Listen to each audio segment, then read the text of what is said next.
Hello friends, സാന്ത്വനത്തിൻ്റെ പ്രൊമോയിലേക്ക് എല്ലാവർക്കും സ്വാഗതം. അങ്ങനെ നമ്മുടെ അച്യുതൻ ദേവമംഗലത്തുള്ളവരോട് വൈരാഗ്യം മനസ്സിൽ വെച്ചിട്ട് ബാലന് എന്തെങ്കിലും ഒരു വേദന കൊടുക്കണമെന്ന് തീരുമാനിക്കേട്ടോ. അതിന് വേണ്ടിയിട്ട് അനുമോളെ തന്നെ വേദനിപ്പിക്കണം, എന്നാലേ ബാലന് കൊള്ളുള്ളൂ. അത് ധർമ്മനോട് പോയി പറയാണ്, ധർമ്മ, ഇവിടെ നിൽക്കുന്ന അനുമോള് നമ്മളെ തകർക്കാൻ വേണ്ടിയിട്ട് ഇങ്ങോട്ട് വന്നതാണ്. പോരാഞ്ഞിട്ട് ബാലൻ തന്നെ പറഞ്ഞു വിട്ടിട്ടുണ്ടാവും എന്ന് പറയാം. പക്ഷേ ധർമ്മം പറയുന്നുണ്ട്, ഇല്ല അച്ചുവേട്ടാ, അങ്ങനെയൊന്നും ഒരിക്കലും സംഭവിക്കില്ല. അവളൊരു പാവം കൊച്ചാണ്, അവൾക്ക് അങ്ങനെയൊന്നും ആരും ചെയ്യാനും പറ്റില്ല. നീ വിചാരിക്കും പോലെ അല്ല ധർമ്മ കാര്യങ്ങൾ. ഇവിടെ അനുമോള് അലോകിനോട് ഒരു സ്നേഹമില്ല. അവൾ സ്നേഹിച്ചല്ല ഇങ്ങോട്ട് വന്നത്, അവനെ ദ്രോഹിക്കാൻ വേണ്ടിയിട്ടാണ് വന്നത്. ഇവിടെ കാണിക്കുന്ന പെടാപ്പാടുകൾ നിനക്ക് എന്താണെന്നറിയോ? അതോടുകൂടി ധർമ്മനും ചില സംശയങ്ങളൊക്കെ വന്നു തുടങ്ങിയിട്ടോ. എന്നാലും അച്യുതൻ്റെ മുന്നിൽ അതൊന്നും പറയണില്ലെങ്കിലും ഇവർ സ്നേഹം കൊണ്ടല്ലേ അച്ചുവേട്ടാ ഇങ്ങനെയൊക്കെ ചെയ്യുന്നതെന്ന് ചോദിക്കുകയാണ്. സ്നേഹം കൊണ്ടാണോടാ ഒരു ഭാര്യ ഒരു ഭർത്താവിൻ്റെ തലയിൽ തിളച്ച സാമ്പാർ എടുത്ത് ഒഴിക്കുന്നത്? അപ്പോഴാണ് ധർമ്മൻ ആ ഒരു കാര്യം മനസ്സിലാക്കുന്നത് കേട്ടോ. അതോടുകൂടി ധർമ്മന് പൂർണ്ണമായിട്ടും മനസ്സിലായി അലോകിനെ ശരിക്കും ആത്മാർത്ഥമായിട്ട് സ്നേഹിച്ചത് കൊണ്ടല്ല അനുമോൾ ഇങ്ങോട്ട് വന്നത് എന്ന്. അപ്പോൾ ഇനി അതെന്താണെന്ന് കണ്ടുപിടിക്കാൻ വേണ്ടി ധർമ്മൻ്റെ മനസ്സിലൊരു ആശയമൊക്കെ തോന്നുന്നുണ്ട് കേട്ടോ. അതുപോലെ തന്നെ ബാലനെ വെറുതെ വിട്ടാൽ പറ്റില്ലല്ലോ. ഇപ്പം കിട്ടിയ അവസരം വെറുതെ പാഴാക്കാൻ പറ്റുമോ? ധർമ്മനായിരുന്നു അവരുടെ തുറുപ്പ് ചീട്ട്. അത് സ്വന്തം കൈകളിലേക്ക് വന്നതുകൊണ്ട് അച്യുതൻ തന്നെ പറയാനുണ്ട്, ഇനിയിപ്പോൾ എനിക്ക് പേടിക്കാനൊന്നുമില്ല. നിന്നെ കള്ളനാക്കിയില്ലേ, അതുകൊണ്ട് തന്നെ ബാലിനെതിരെ കളിക്കാനായിട്ട് നീ മാത്രം മതി എൻ്റെ കൂടെ. അങ്ങനെയൊന്നും വേണ്ട, അതിൻ്റെ ഒന്നും ആവശ്യമില്ല എന്ന് ധർമ്മം പറയുന്നുണ്ട്. എന്നാലും അച്യുതന് ഭയങ്കര ദേഷ്യമാണല്ലോ, അനന്തനെ പോലെ അല്ലല്ലോ. അപ്പോൾ അനന്തനും തടസ്സപ്പെടുത്തുന്നുണ്ട്, അച്യുത നീ ഈ ചെയ്യുന്നതൊന്നും ശരിയല്ല. തൽക്കാലം ധർമ്മന് പറയാനുള്ള കാര്യങ്ങളെല്ലാം അവരോട് പറഞ്ഞു. ധർമ്മനും അവരും തമ്മിൽ അത് തീർത്തോളും, നീ ഇതിലിടപെടരുത് എന്ന് പറയുന്നുണ്ടെങ്കിലും ഏട്ടൻ പോലും അറിയാണ്ട് രഹസ്യമായിട്ട് ചില അവരെയൊക്കെ വേദനിപ്പിക്കാൻ വേണ്ടി ഇങ്ങനെ ഓരോ ഗൂഢാലോചനകൾ നടത്താട്ടോ.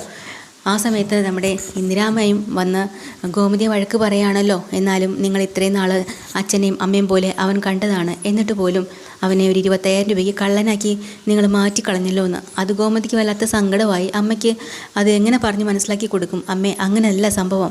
ശരിക്കും പറഞ്ഞാൽ നമ്മളെ മക്കളോടാണെങ്കിലും ഒരു സംഭവം കണ്ടില്ലെങ്കിൽ മേശപ്പെടുത്തുന്ന കാശ് നിങ്ങൾ എടുത്തോ അല്ലെങ്കിൽ എവിടെയെങ്കിലും കണ്ടോ എന്നൊക്കെ നമ്മൾ ചോദിക്കില്ലേ? അതുപോലെ തന്നെയാണ് ധർമ്മനോടും ചോദിച്ചത്. എന്നാൽ പിന്നെ നീ നിൻ്റെ മക്കളോടും തടി ചോദിക്കാതെ ആകാശിനോടോ ആര്യനോടോ ഒക്കെ? അമ്മേ, കടയിൽ അവരാരും നിൽക്കുന്നില്ല, ആ സമയത്ത് ഉണ്ടായിരുന്ന ആളിനോടല്ലേ ചോദിക്കേണ്ടത്. പക്ഷേ ഗോമതി എത്രയൊക്കെ പറഞ്ഞിട്ടും കേൾക്കുന്നില്ല കേട്ടോ. അമ്മയ്ക്ക് നല്ല വിഷമമുണ്ട്. ഇതിനൊന്നും ഞാൻ നിനക്ക് മാപ്പ് തരില്ല, ഇങ്ങനെയൊന്നും ധർമ്മനോട് ചെയ്യരുത് എന്ന് പറയാണ്. ഇതും സംസാരിക്കണേ കണ്ടും കൂടെ അച്ചുവേട്ടൻ ഇങ്ങോട്ട് വരുക കേട്ടോ. അയാൾ അങ്ങോട്ട് തകർക്കാൻ തുടങ്ങി. എന്തിനാ അമ്മേ ഇവളോടൊക്കെ നിന്ന് സംസാരിക്കുന്നത്? അമ്മ എന്തിനാ വീട്ടിൽ ആരും ഇല്ലാത്തപ്പോൾ ഇവളോട് സംസാരിക്കുന്നത്? അമ്മയോട് ഞാൻ പറഞ്ഞിട്ടില്ലേ? ഇവളെ ഭർത്താവും കൂടെ ചേർത്ത് അമ്മയുടെ മോനെ കള്ളനാക്കി കണ്ടില്ലേ? അതും ഒരു പഞ്ചപാവം. നമ്മളോടൊന്നും നടക്കില്ലെന്ന് മനസ്സിലായി. അതുകൊണ്ടാണ് സ്വന്തം മോളെ പോലും ഭാവി നോക്കാതെ ഇങ്ങോട്ട് പറഞ്ഞു വെച്ചിട്ടുണ്ടില്ലേ? നമ്മുടെ കുടുംബം തോണ്ടാനാണ് അല്ലേടി?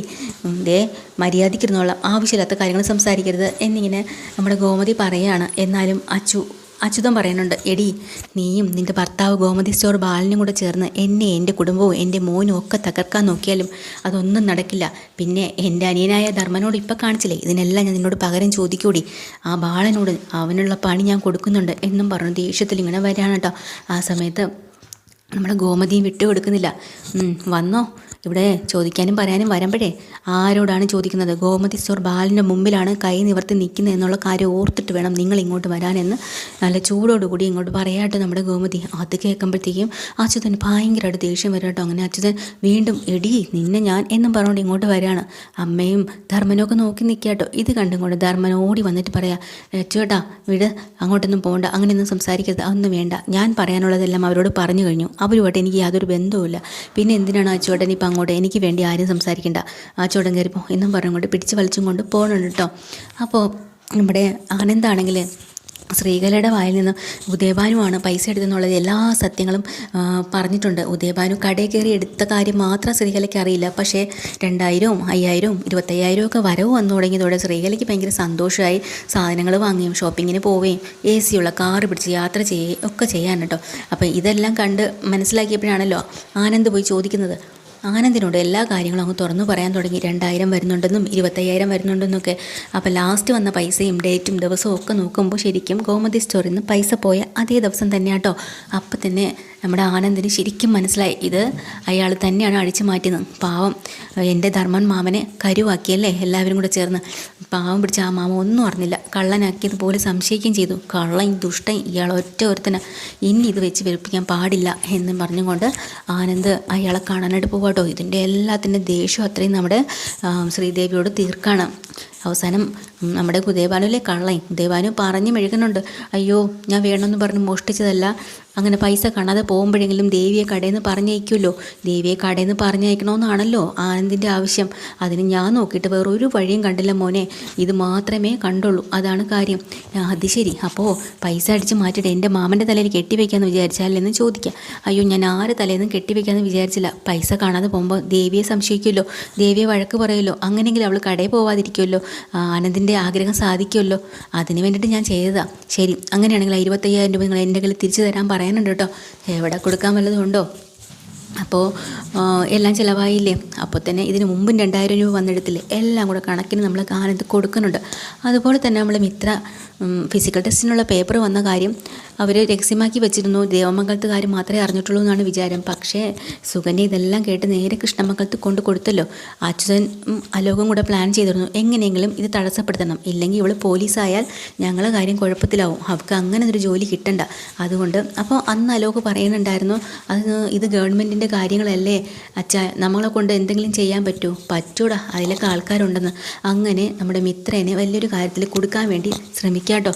ആരെയും മിത്രയും കൂടെ രാവിലെ തന്നെ പ്രാക്ടീസിനൊക്കെ ഗ്രൗണ്ടിലേക്ക് നിൽക്കുന്ന സമയത്താണ് പോലീസ് സ്റ്റേഷനിൽ നിന്നൊരു വിളി വരുന്നുണ്ട് കേട്ടോ. മിത്ര ആകെ പേടിച്ച് പോവാണ്, മിത്രയെ വിളിക്കാൻ കേട്ടോ. അപ്പോൾ നമ്മുടെ ആര്യം പറഞ്ഞു, നീ എന്തിനാടി പേടിക്കുന്നത്? അയ്യോ എനിക്ക് നല്ല പേടിയുണ്ട്. ഒന്നും പേടിക്കേണ്ടതേ, നീ ധൈര്യമായിട്ട് വാ, പിന്നെ പോലീസുകാരിയാവാൻ പോകുന്ന നീയാണോടി പേടിക്കുന്നത്, എൻ്റെ കൂടെയല്ലേ വരുന്നത്, വാ എന്ന് പറഞ്ഞ് ഇത്രയും കൂട്ടി പോവാട്ടോ. നല്ലൊരു പണി അച്യുതനും അലവും കൂടെ അവർക്ക് കൊടുക്കാൻ വേണ്ടി കാത്തിരിക്കുകയാണ്. പിന്നെ ഇതൊക്കെ തന്നെയാണ് എപ്പിസോഡിൽ വരാൻ പോകുന്നത് കേട്ടോ. ഇത് പ്രമോ എല്ലാം കൂടെ ചേർത്തിട്ടുള്ളതാണ്. ഡീറ്റെയിൽഡ് എപ്പിസോഡുമായിട്ട് വീണ്ടും വരാം. ചാനൽ ഇഷ്ടമായി ലൈക്ക് ചെയ്യുക, സബ്സ്ക്രൈബ് ചെയ്യുക. താങ്ക്